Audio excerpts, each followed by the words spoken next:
there's a price point where over that it's like it's hard to sell.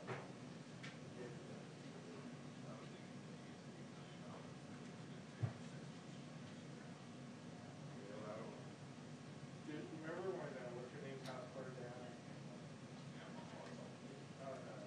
Yeah, not yeah, Chambers Road. So the developer that bought it, he put, first there's gonna be like multiple houses, but he put this one giant house. It's been on the market since he built it, right? It's been on the market for like 2 years. Why? Because it's asking 19 million. And you figure embassies maybe or something like that. It's just insane.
What type of dream?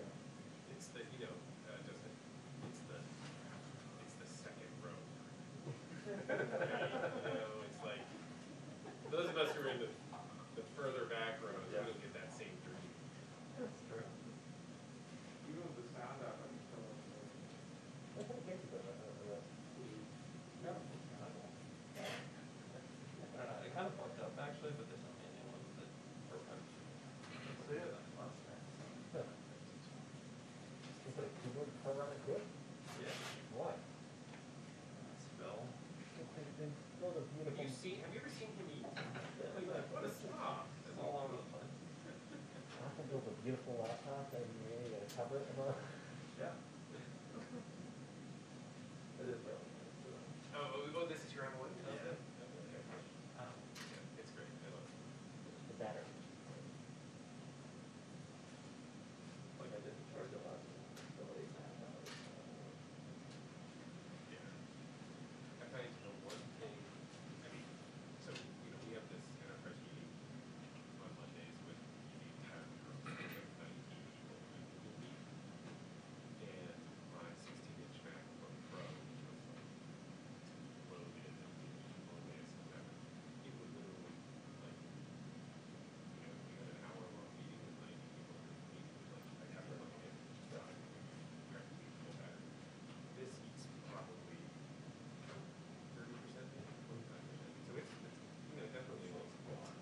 there needs to be like a magnetic Yeah. accessory somewhere. I think that's how it makes. That's what they say. They say that the next, one of the next MacBooks are gonna have some kind of magnetic thing. These are the factors. Well, that's one of the reasons I got the Yeah. Air instead of the Pro, is I just can't stand it. The new, it looks good, I mean, just. Yeah, we all have them too, yeah. Yeah, they're okay. They're not as good as the old ones, but they're better than the 2018. Yeah. Well, these are the new Apple chip ones, which are really fast. What I got, is I had like an extra Apple card, like and I couldn't find anything to buy. So I bought the portable charger. So it charges your the watch and the phone. Off of the side. One thing, and it's just, man, I love it. That's all I need to bring with me. So there's no battery on it, right? It's not a battery. But it's for like, you know, when you're traveling. Oh, yeah. You put it on a nightstand and you don't want to take a million different cables for those. They're making, supposedly they're making battery Clip on pack. the nice, yeah. It fits on the back magnetically. That's what I need. Supposedly it's coming.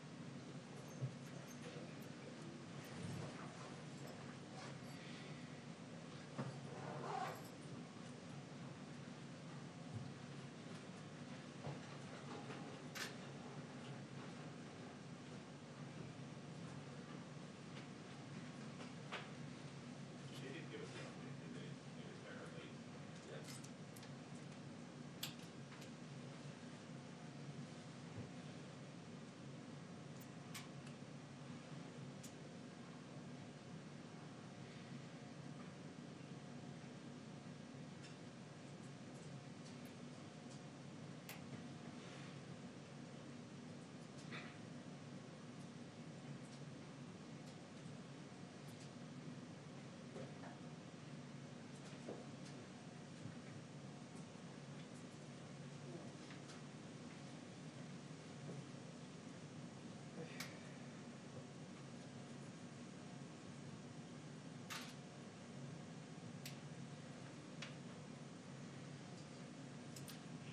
Two-minute warning on the press briefing, 2-minute warning on the press briefing, thank you.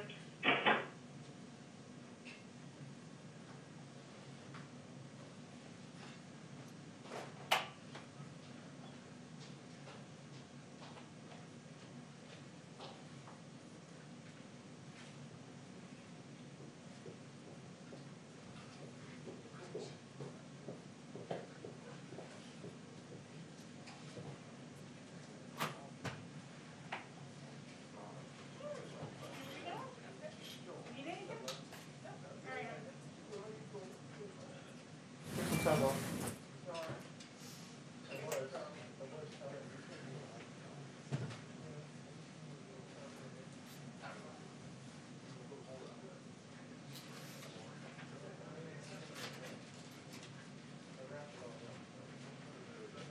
Where are we going, Joe?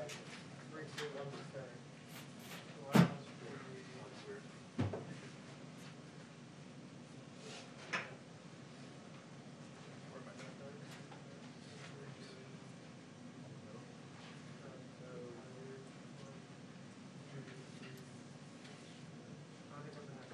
Yeah, you're in the corner.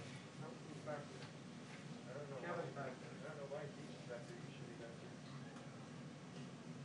Keith is back there?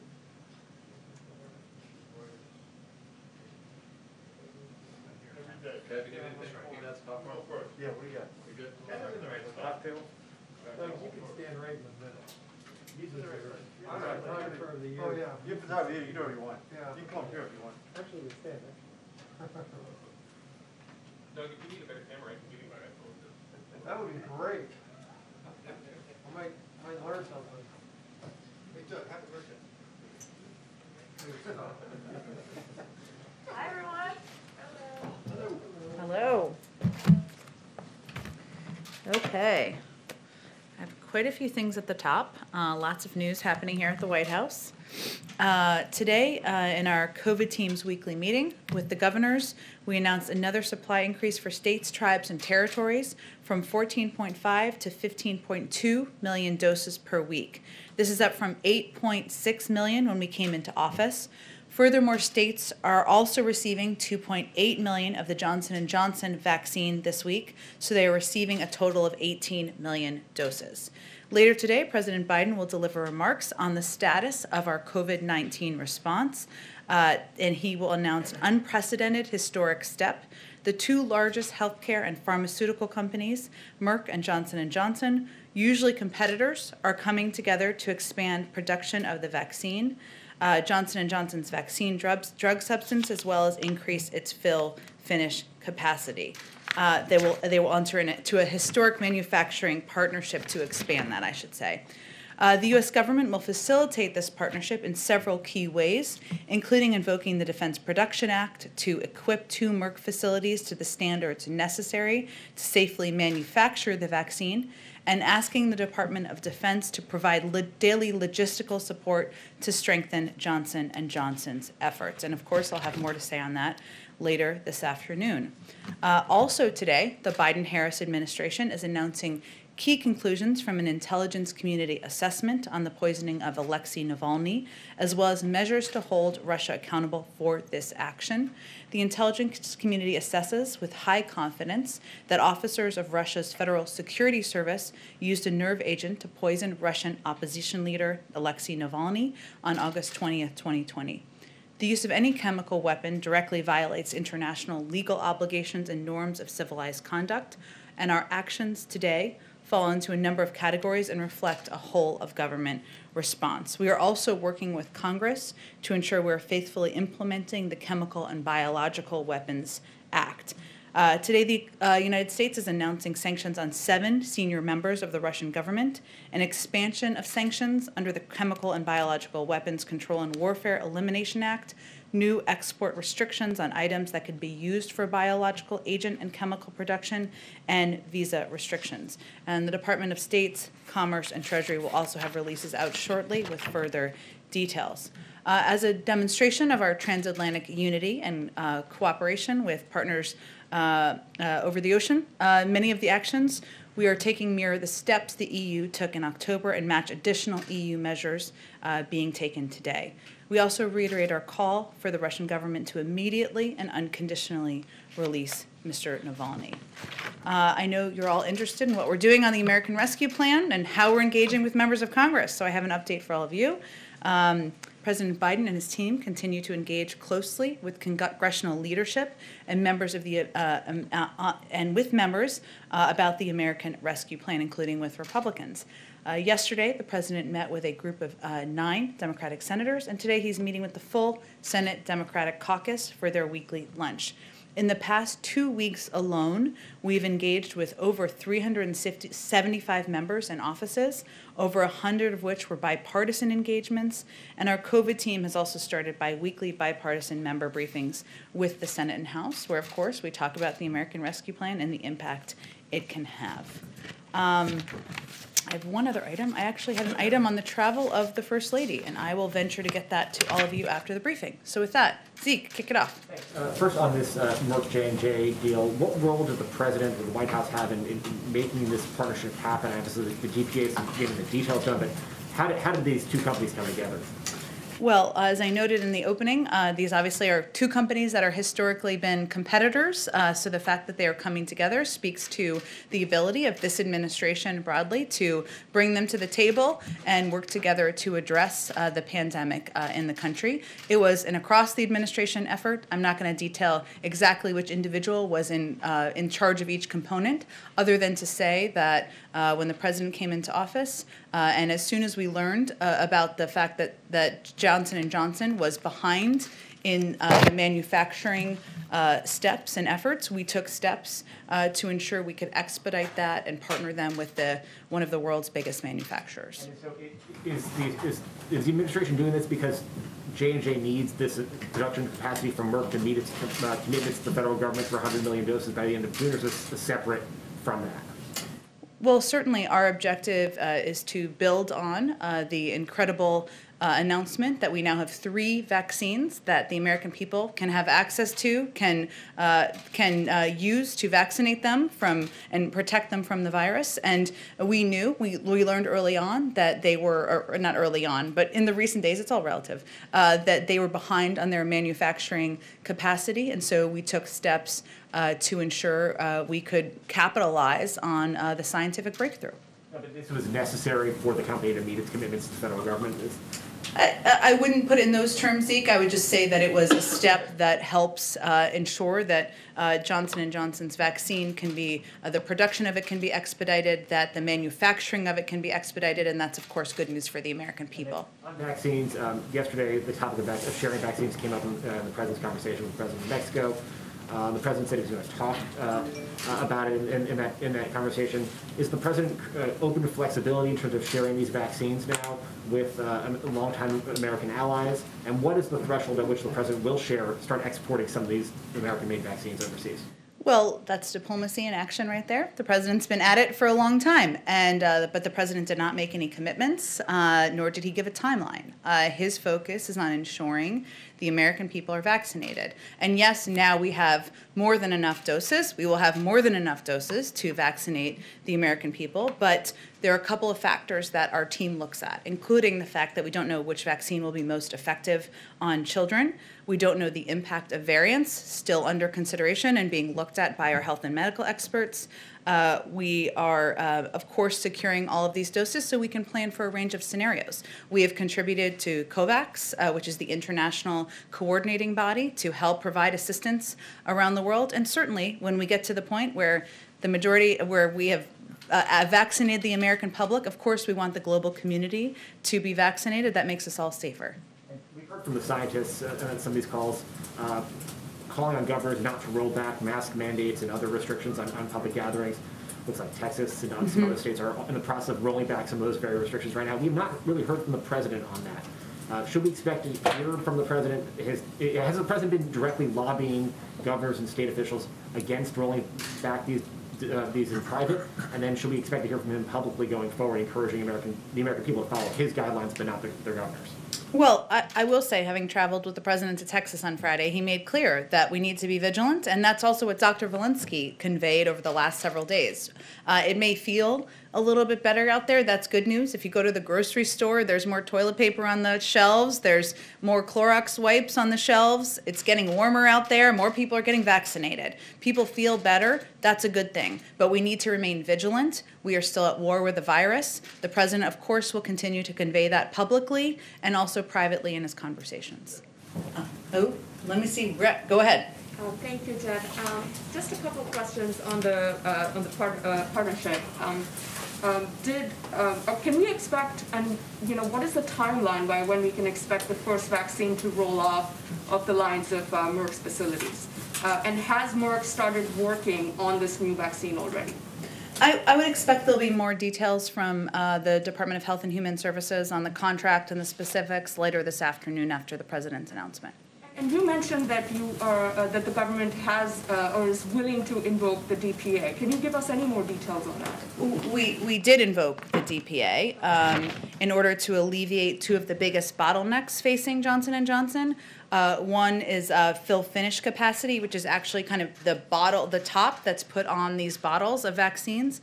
And the other is drug substance availability, which is some of the components that make up the ingredients in the vaccine. So those were pieces that are steps. We invoked the DPA in order to implement those particular pieces. But the other piece that we are focused on here is ensuring that the Merck facilities are up to capacity of what's needed to manufacture the Johnson & Johnson vaccine. And the production here, will that be used for use in the United States, or is it earmarked for global use?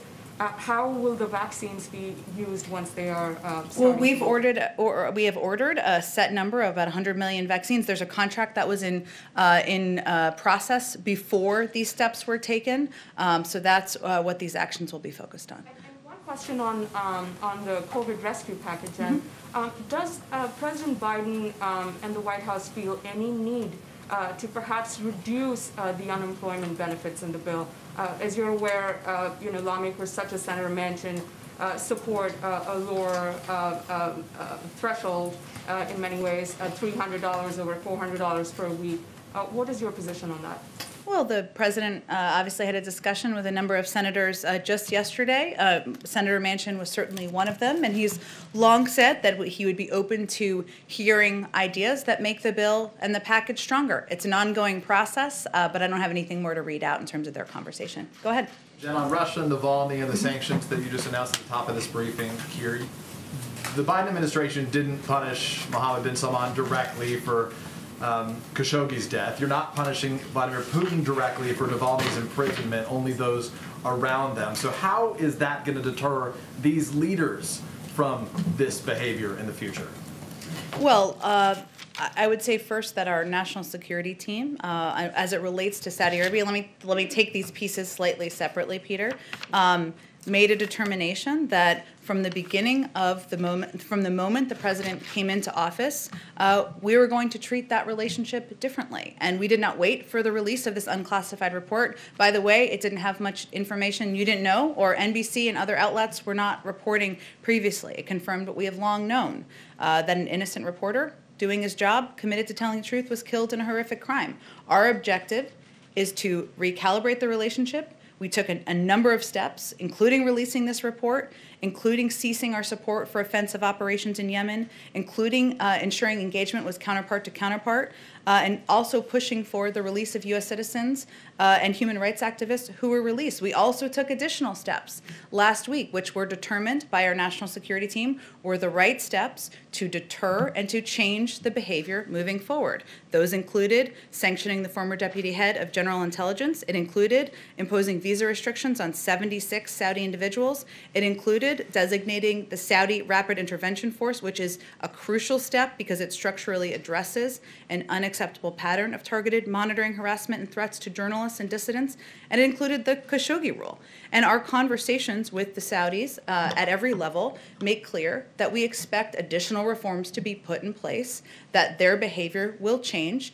We've seen some evidence of that, but we will continue to press on that moving forward. But ultimately, this is on the back of the new announcement as it relates to Russia right now. So if you don't do anything that directly touches MBS or Vladimir Putin, why do you expect those leaders to stop this behavior?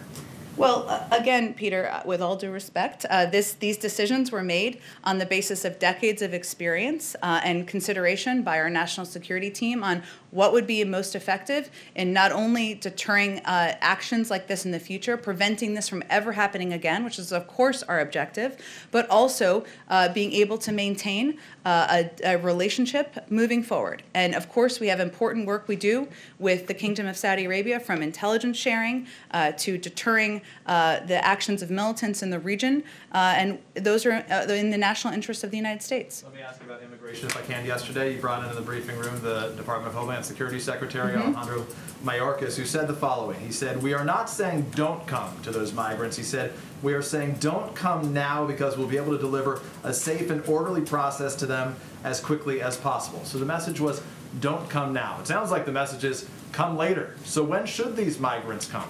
Well, as you know, the president has put forward an immigration reform package that will not only provide a pathway to citizenship, but will help put in place smart security measures at the border, will also address root causes in the region. There also is time, and he talked about this quite a bit yesterday, as you know, that we need to dig out from the immoral and ineffective approach to immigration of the last administration. That's going to take time, probably months, for us to be able to process people at the border, to get people on the right path for consideration of for asylum seekers and others. Now is not the moment for that. So for clarity, it sounds like, even if unintentionally, you're sending the message that these migrants can come, they just got to wait a little bit longer. Is that the message you're sending?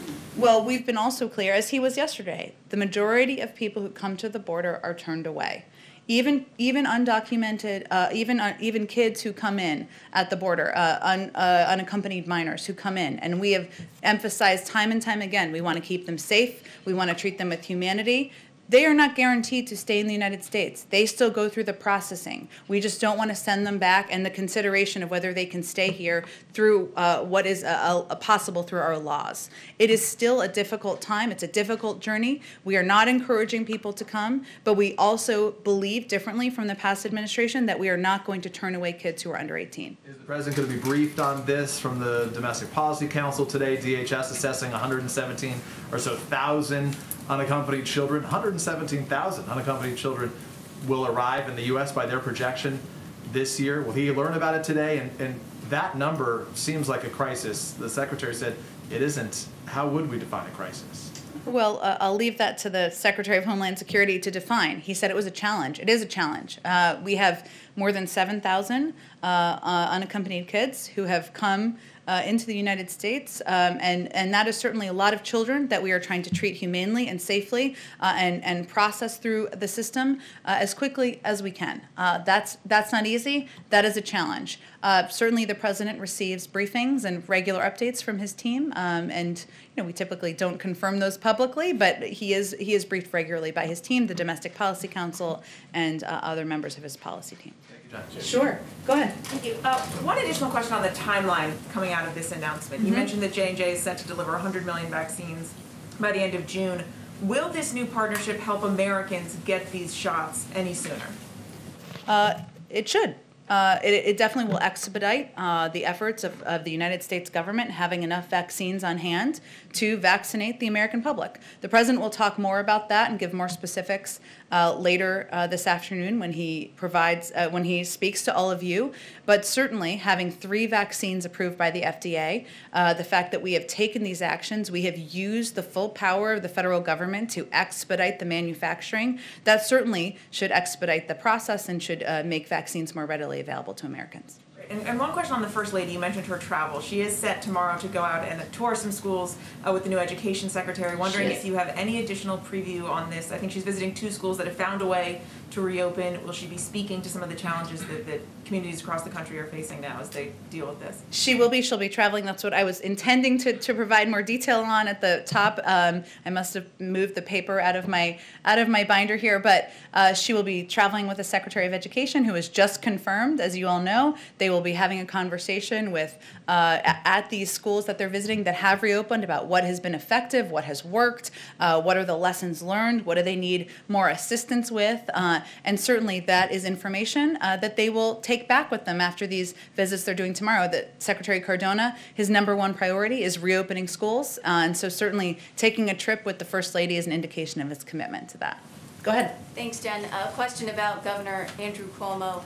Vice President Kamala Harris was one of the most vocal critics of Justice Brett Kavanaugh, of Senator Al Franken when they faced similar allegations. She said repeatedly, "I believe them, the women," but she hasn't said anything about the 3 women who are accusing Governor Andrew Cuomo, and now this third accuser, Anna Ruch. She actually worked for the Biden-Harris campaign. So at what point is the first female vice president going to say something about this? Well, I know that's how the vice president continues to feel, and the benefit of doing a briefing every day is that I can certainly speak on behalf of the president and the vice president. And so let me reiterate that they both believe that every woman coming forward should be heard, should be treated with dignity and treated with respect. As you all know, the New York Attorney General will oversee an independent investigation with subpoena power, and the governor's office said he will fully cooperate, and we certainly support that moving forward. But as you know, it's one thing to hear it from you, and it's appreciated, but it's another thing to hear it from the vice president or the president himself. Can we expect to hear from either of them on this topic anytime soon? Well, again, I'm speaking on their behalf. That's how they feel. They're personally both view this as a situation where all of the women coming forward should be treated with dignity and respect and should have their voices heard, and that's the representation of their points of view. And one question on immigration, just to pick up from where Peter left off. I know you have said that you don't want to label this a crisis. Secretary Mayorkas was in here yesterday saying it's not a crisis, but now you have Axios reporting that the administration needs 20,000 beds to shelter these children. Based on our own reporting, 97% of the beds through the Office of Refugee Resettlement are full. So I don't want to sound like a broken record here, but at what point does it become a crisis? Well, I would say, I don't think we need to meet your bar of what we need to call it. We had the Secretary of Homeland Security yesterday conveying it's a challenge. We've provided numbers publicly about how serious that challenge is. We, of course, because we are approaching this humanely and we are approaching this in a way where we will keep the children safe in a great break with the past administration, and because we're doing this at a time of COVID, that is even more challenging because most of these facilities are at 40% capacity, hence the number of beds that are being utilized. But again, we're going to approach this without labeling. We're going to approach this with policy, with humanity, and with a focus on what we can do to keep these kids safe and get them in homes as quickly as possible. Go ahead. I was wondering first on the Merck and Johnson & Johnson announcement, is the administration in talks with any other vaccine manufacturers to pick up either on the Johnson & Johnson vaccine or Pfizer or Moderna to get more doses out right now? I don't think we have anything to preview for that, on that for you.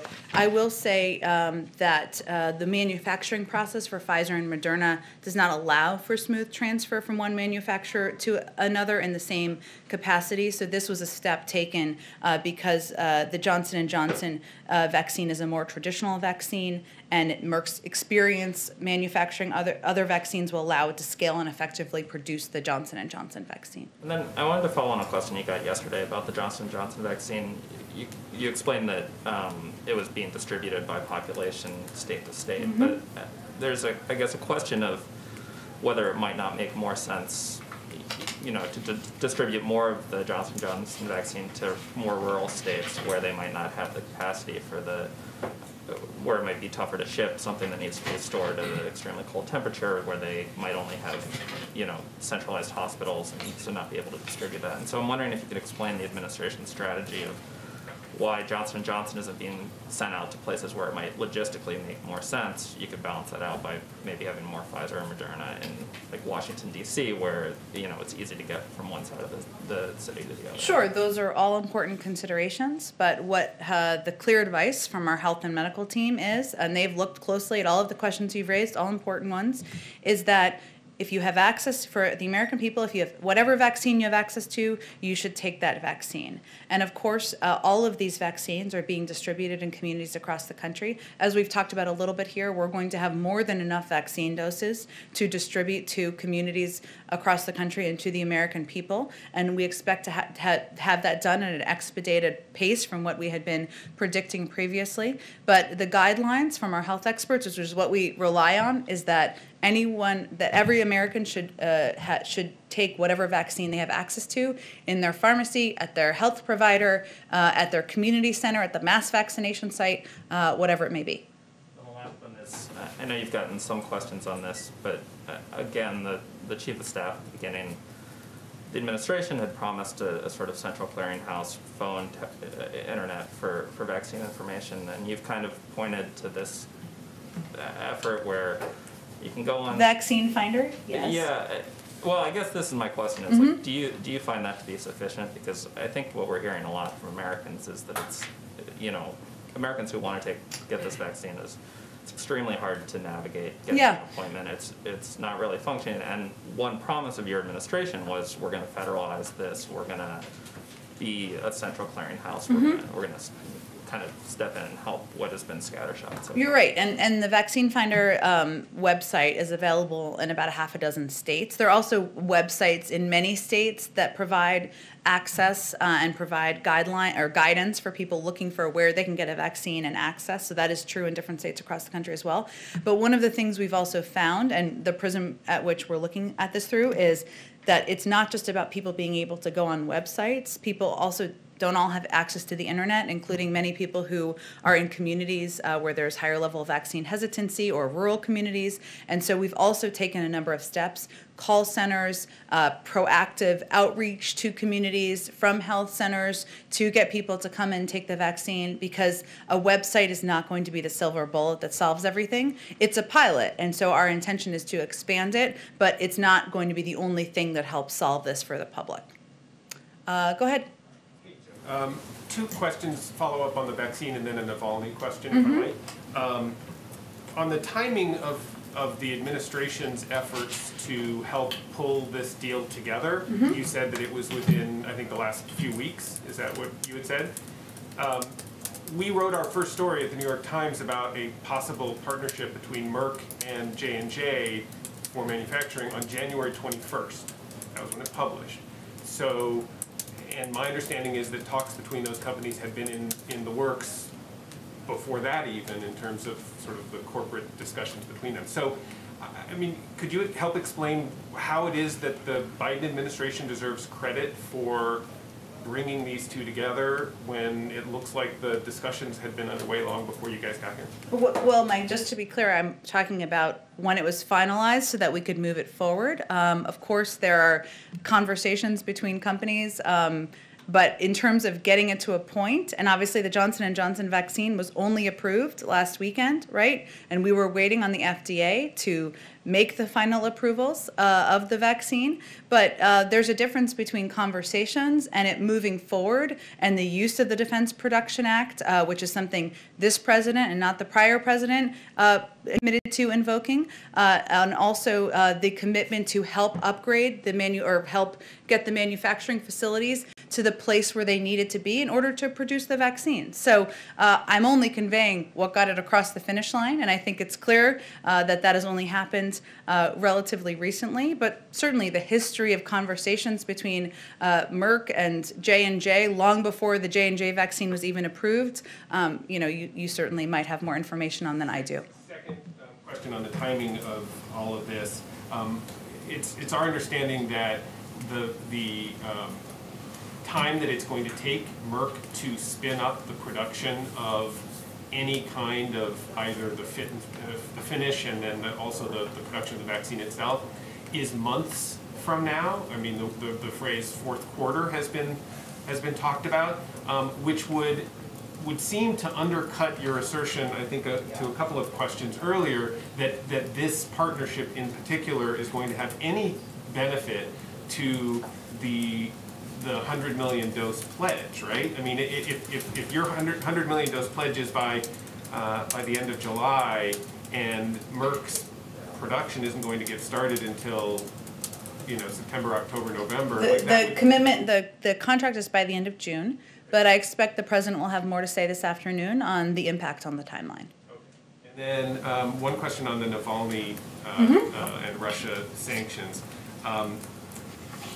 The Russia was sanctioned in very much the same way in the wake of the previous poisoning that was attributed to Putin and the Russian government, and those sanctions essentially were ignored, right? I mean, we now have the Navalny poisoning that came despite the sort of series of similar sanctions that were imposed. So I guess the question is, and I think maybe Peter had a similar question, but what is it that gives your national security team a level of confidence that some different outcome is going to happen from essentially doing the same thing that was done before? I mean, is there something that we all don't know about why this is going to be effective, these limited steps, when essentially they weren't effective before?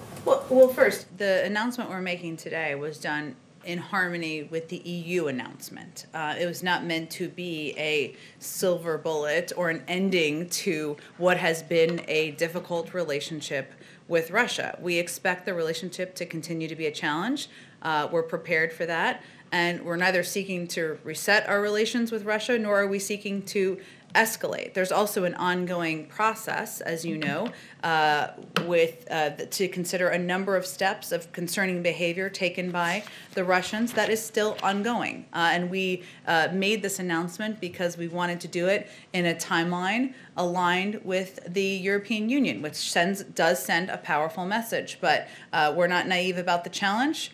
We continue to believe it's a challenging relationship. The president made that clear and made clear what our focus is when he spoke with President Putin, and that review is ongoing. And we, of course, reserve the right to take additional steps and take additional actions at the conclusion. So just one final thing. So is that essentially a concession that you recognize that the steps taken today are not likely to prevent further attempted assassinations by Putin or the the regime? No, I appreciate the option. I'm certainly not making that concession. I'm conveying that it was taken today in order to be in the same timeline as the European Union. There is an ongoing review. We reserve the right to take any additional actions at the conclusion of that review. And just reiterating that the tone and the tenor and the type of relationship that this president intends to have with President Putin will be quite different from the last administration. Go ahead. Yes, Jen, sort of following up on that, you had mentioned also being able to maintain a relationship moving forward with Russia despite the sanctions. What specific areas are you considering, such as Iran, Syria, the START talks? Can you be a little specific? Well, we, of course, we already signed the extension on New START a couple of weeks ago. That is a good example, and that is an example of where engagement is in the interest of the United States and in our national security interests.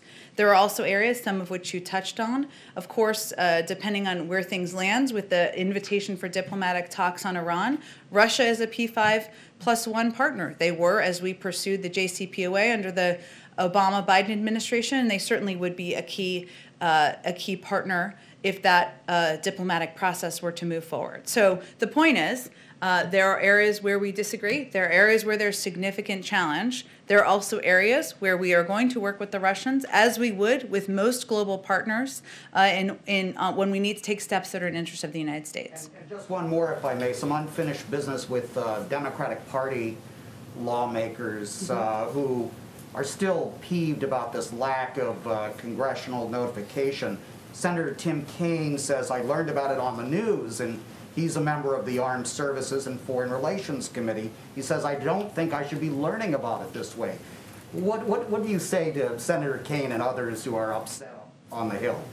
Well, I know that statement was from a couple of days ago. I would say that there were notifications done of committee chairs. I don't have any more specifics on that. There was also additional notifications and conversations that happened on Friday, and we've made an offer of classified briefings for anyone who would meet that bar. Senator Kaine is a important partner for this administration. He's somebody the president has known for quite some time, and we look forward to continuing to work with him on a range of issues. Go ahead. Thank you. Either we're not going anywhere. Go ahead. Okay. We're seeing a couple questions on COVID. We're seeing reports out of Kansas and Missouri that small rural areas are receiving large quantities of doses, and that larger urban areas are receiving smaller shipments of doses relative to their populations.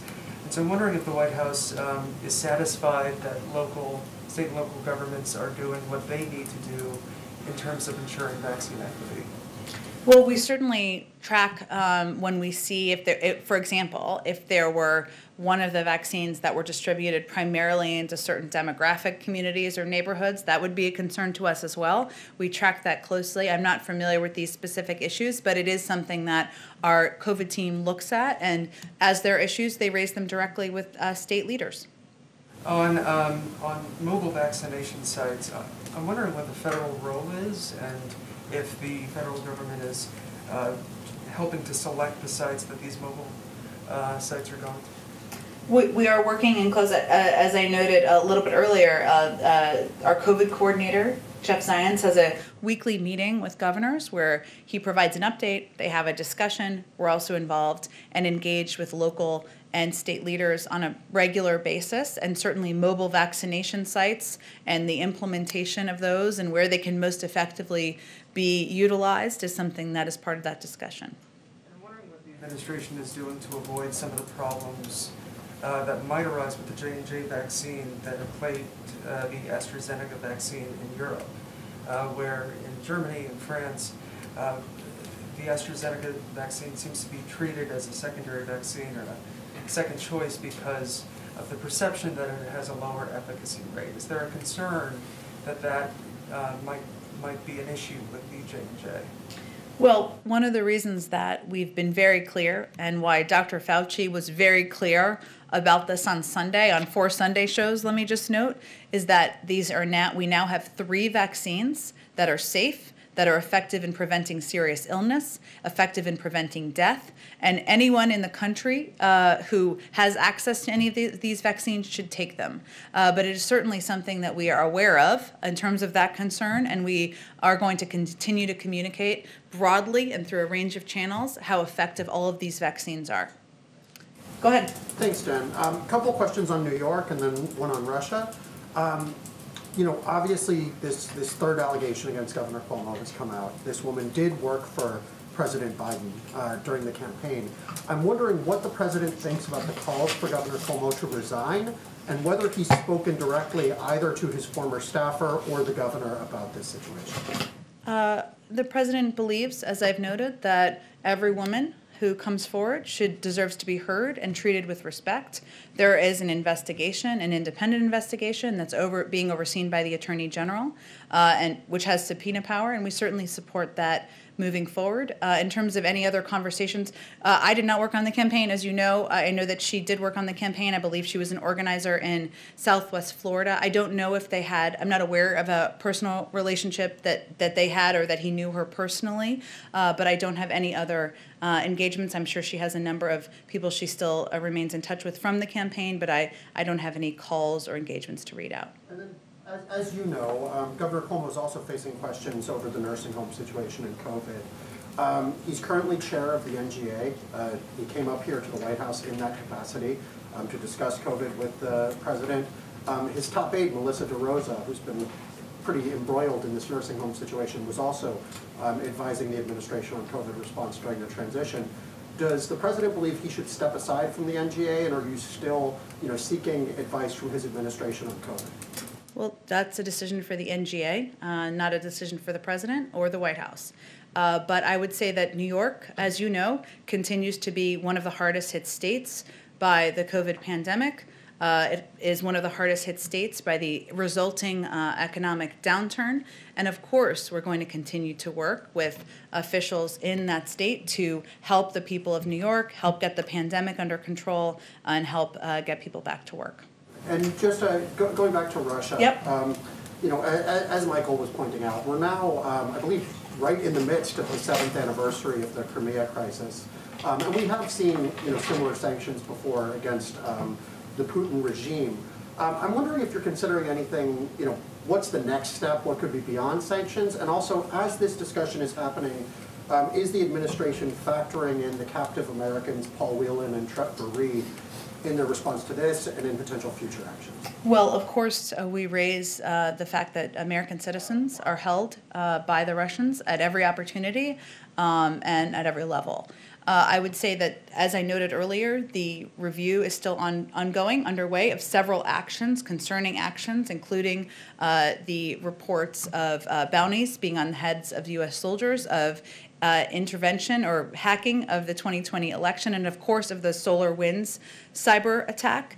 That's all underway. The president, the national security team, reserves the right to respond and in time and manner of their choosing. Certainly sanctions is part of that, but they reserve the right to respond in a manner seen and unseen once that process is concluded. Thanks very much. Sure. Go ahead. Thank you, ma'am. One question from me and then two from my colleagues who can't be in the room. Okay. First off, something that sort of touches, I guess, on immigration and then also on vaccines. We're 5 weeks into the new administration, and the president hasn't named a permanent FDA commissioner. And then yesterday we heard from the DHS secretary who said that he's trying to rebuild an agency dismantled by the previous administration. But so far the president hasn't named a nominee for Director of Immigration and Customs Enforcement, a commissioner of U.S. Customs and Border Protection, a director of U.S. Citizenship and Immigration Services. What's taking so long? You're right, and he is eager to nominate individuals to fill all of those spots. We need to find the right people and the right nominees, and hopefully we'll have news on that in the coming weeks. But I don't have anything to preview for you, unfortunately, on personnel. Very good. And then from Christian Daytak of the Daily Caller, Interior announced yesterday it's giving out more than $260 million in grants to help coal production states create green energy jobs. Is the White House launching any programs to help those states transition fossil fuel workers into green tech, or are they leaving that up to the governors? I'm not familiar with the Interior program. I'm happy to certainly check on that. As I've noted in here before, the President is committed to moving forward on the rest of his Build Back Better agenda. We're going to wait until we're through the American Rescue Plan, and that is signed into law. Direct checks are going out to the American people, more money to get vaccines into arms. Schools are starting to reopen with money. So that's our focus now. But he believes that we can invest in areas like infrastructure and do that in a way that creates good-paying green jobs that are good-paying union jobs. And so I have nothing more to preview other than that remains his commitment. Similar question, similar agenda issue type question from Ella Nielsen of Vox. She's wondering where House Democrats' anti-corruption voting rights bill, H.R. 1, falls on the Biden administration's list of priorities. Well, it is certainly, I believe we put out a statement of administration policy yesterday. If not, it's coming soon. So, but I believe we put it out yesterday. The administration and the president remains committed to protecting the fundamental right to vote and making it easy for all eligible Americans to vote. That's something he talked about on the campaign trail, and that's why we need to pass reforms like H.R. 1, the For the People Act, and restore the Voting Rights Act. And so it is a priority to the president, something he'll be working with members of Congress to move forward on. Quick follow-up Go from ahead. my question yesterday in Okay. terms of the virtual visitor logs. Sure. You released the names of the Democratic senators who were speaking with the president virtually. Is there any discussion about making that standard operating procedure, as in he has a virtual meeting, you release the names, or should we expect to ask you each time there's a meeting? We've proactively, most of the, I can't even think of a meeting we haven't, but we plan to proactively release, as we did yesterday. I think when I said that, it was released while I was up here, which is sort of a magical moment, but I didn't really have anything to do with that. We were intending to release the names. We will release the names of members that he meets with. Certainly we believe in being transparent and making that available to all of you. Of course, today it's a meeting with the caucus, so that is whoever attends that. I don't have that list. You'd have to talk to the leadership about that. Go ahead. Oh, thank you. So this is a little phone a friend on the First Lady's trip that I can give more details on, but go ahead. Hi, Owen Jensen, EWTN Global Catholic Network. A couple of questions, if I may. First, pro-life groups right now very concerned about the phrase pregnancy discrimination in the Equality Act. You're familiar with that, I'm sure. That it would force doctors to perform abortions even if it violates their conscience. There are also concerns the bill would force doctors to perform gender transition surgeries and sterilizations again, even if it violates their conscience. What does President Biden, say about those concerns? The president's been a long supporter of Roe v. Wade. It has been his consistent belief that should be law, and he will fight to continue to protect that as being law. Conscience concerns is not a concern of his? No, I think, again, I'm just going to state what the president's policies are. Did you have another question? Will President Biden keep the Conscience and Religious Freedom Division at HHS, the office that was put in place under President Trump, will keep it in place to receive conscience complaints from those doctors? You'll have to talk to a future Secretary Becerra once he is confirmed. Quickly, on another subject, on education. Every day that goes by, some kids are in school year-round, have been. For example, in Nebraska, kids have been in school since day one back in August. In other states, strictly virtually. The education gap is widening, no doubt about that. When fall rolls around, if some schools are still not in person full-time, would the president accept that, or will he have a firm deadline in mind to get his kids back in the classroom? Well, the president wants schools to be back in the classroom. His wife is a teacher. He believes that not only do students want to be in school, but teachers want to be in school, and he wants them to be open 5 days a week. He put, there were CDC guidelines that were put out. We now have a Secretary of Education. As of just yesterday, this will be his #1 priority, and certainly the president looks forward to having schools open across the country. He does not have a firm deadline in mind for when kids should be back. I know he can't demand it. He can't do that. I realize it's up to school districts, but certainly he can create a sense of urgency, right? Well, one of the steps that you could certainly advocate for is or any of these folks could advocate for, is the signing of the American Rescue Plan, which has $160 billion in it to help ensure schools can make the changes to their facilities, can hire enough teachers so that they can have socially distant kids in classrooms, so that they can have enough bus drivers, and that's an important component of getting this done as well. Go ahead. Thank you, Jen. I have two questions. The first one, I just want to go back on this concept of vaccination, vaccine diplomacy. Okay. We see that China and Russia, by the tens of millions, are giving vaccine to African and South American countries. We understand, because you repeat this every day, that the president wants first every American to be vaccinated. But at what point, at what moment, aren't you worried that the U.S. are going to be left far behind, and Russia and China will have made major successes with these countries? Well, let me first say that we've also made a major contribution to COVAX, which is an international body coordinating the safe, equitable, fair distribution of vaccines across the country. That is across the world, I should say, I'm sorry. That is the mechanism and the body that we feel this should be done through. They also ensure that these vaccines reach the standards and meet the standards that we would fully expect them to meet. Of course, we're concerned by Russia and China using vaccines to engage with countries in a way where they're not holding them at times to the same standard the United States and a number of other countries would hold them to on human rights, on freedom of speech, freedom of religion, freedom of media even. Of course, that's a concern. But the president's focus is on ensuring the American people are vaccinated. Once we are, and of course we look forward to engaging with and continuing to engage with and contributing to the global community's effort to do that. But our first priority is vaccinating the American people.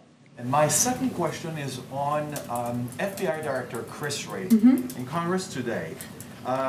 Acknowledged, recognized, said that what happened on January 6th at the Capitol was domestic terrorism.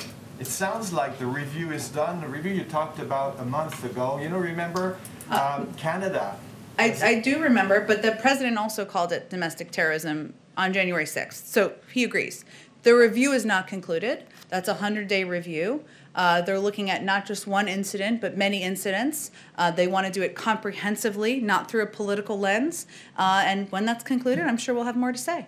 So you're not ready yet to say, just like Canada a month ago, that the Proud Boy is a terrorist organization? Again, I think that we're going to conclude the review.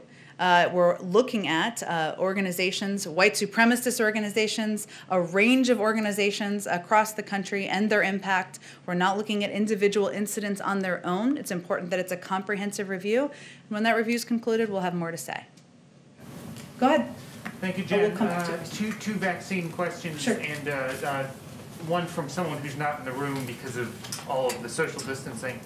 On the vaccine questions, if there are state, local governments, hospital systems who are having real problems with their websites and their implementation of vaccine registration systems, is the federal government offering assistance, technical contractor support, maybe using the Defense Production Act to require a federal contractor in the technology space to help them out? Is there, what's being done to help sort of fix some of these technical challenges that state and local governments are having? It's an interesting question. I'm not aware of our engagement on IT support directly, I think, which is what you're asking about with state and local governments. Obviously, I'm sure there's a lot of traffic in certain places, and that may have an impact. I can see if there's more we can convey on that. And following up somewhat to a question from a little bit earlier, if there are areas where it seems like a governor may be giving preferential treatment, say, to an area where there are more people who vote for one political party or another in terms of the allocation of the vaccines and the location of sites, is there anything that the federal government can do directly to sort of steer more vaccine doses to locations where the governor may not be allocating them? Well, one of the things we saw when we went to the Pfizer facility, and this is true for every vaccine, is that they're tracked. We know where they go. And we certainly know if vaccines are going more heavily to one part or one demographic over another. And that would certainly be a concern. It would be something we would raise directly with leaders in that state, but it is something that we watch closely. Are there any examples where that has happened, or would that be something you would at this point, keep under wraps if it had happened? I think I'm not aware of specific incidents, but it is something we track and we watch closely. And I think our first step in those scenarios would be to raise it directly with leadership in the states. And a question I got from someone who's actually in California, who was asking whether or not the president plans on engaging in the recall and in support of the governor in the event that there is a recall election in the California gubernatorial race. We've expressed support for the governor, but I don't have any other plans related to the president to preview for you. Kristen, do you have another question? A question about Dr. Seuss, since it's maybe the only day that you can bring up Dr. Seuss in the briefing room. It is National Read Across America Day. It's also Dr. Seuss's birthday. Both former presidents, Obama and Trump, mentioned Dr. Seuss in their Read Across America Day proclamations, but President Biden did not. Why not? Well, first, the proclamation was written by the Department of Education, and you could certainly speak to them about more specifics about the drafting of it, but Read Across America Day, which, as you're right, has not existed forever, has only been around for a short period of time, elevates and celebrates a love of reading among our nation's youngest leaders. And the day is also a chance to celebrate diverse authors whose work and lived experience reflect the diversity of our country. And that's certainly what they attempted to do or hope to do this year. And as we celebrate the love of reading and uplift diverse and representative authors, it is especially important that we ensure all children can see themselves represented and celebrated in the books that they read. So does the omission have anything to do with the controversy about the lack of diverse characters in the author's books? Well, again, I think it is important that children of all backgrounds see themselves in the children's books that they read. But I would point you to the Department of Education for any more details on the writing of the proclamation. Go ahead. Did the president have any reaction to the passing of Vernon Jordan? I expect we'll have a statement out shortly, even maybe as we speak, but shortly about his passing. Go ahead. A little bit of news on the media front. Your predecessor, Kayleigh McEnany, has just signed on as a Fox News contributor. Wondering if you have any good wishes for her, advice, and if she does have a show, if you'd be willing to go on. Sure. I've done Fox News Sunday twice now. I'm happy to go on a range of shows. I will say that I knew Kayleigh a little bit, not well. I met her when we were both CNN contributors, and we did a few shows, I'm not sure how many together. Like many Americans, we disagree on political issues, but we talked about our families, our spouses, sports, all sorts of things in the green room, and I certainly wish her the best in her future endeavors. Thank you, Jen. Thank you, everyone. Thank you.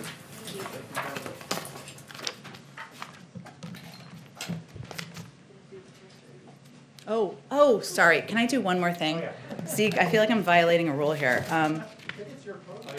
Oh, sorry. I just want to give you more details about the First Ladies. I actually woke up this morning and said I want to talk about this, and then I didn't do it. So as you all know, and we've talked about, the Senate confirmed the President's Secretary of Education, Miguel Cardona, a fellow Nutmegger, go Connecticut, in a wide bipartisan vote of 64 to 33. He will be sworn in by the Vice President this evening. Tomorrow, the First Lady and Secretary Cardona will travel to his hometown of Meriden, Connecticut, and to Waterford, Pennsylvania, to tour K-8 public schools that are open for in-person learning. So as Mary asked about earlier, they're both lifelong educators. They will highlight the key CDC mitigation strategies that the schools have implemented successfully in these locations, listen to the challenges they are facing due to the pandemic, including the academic, social, and emotional needs of students, highlight the additional resources in the American Rescue Plan needed for schools to remain open, and address the needs of students, and thank educators for their work in supporting students and their families. As I noted, this is the top priority, reopening schools for Secretary Cardona, and I will expect you'll learn more soon on who will be running point on that in the Department of Education as well. So thank you, everyone. Have a good afternoon. What did you say? Peppies or salads? Peppies or I see. I'm from Stanford, so you know they're not the same debate there. Better bagels and sandwiches though in the Northeast.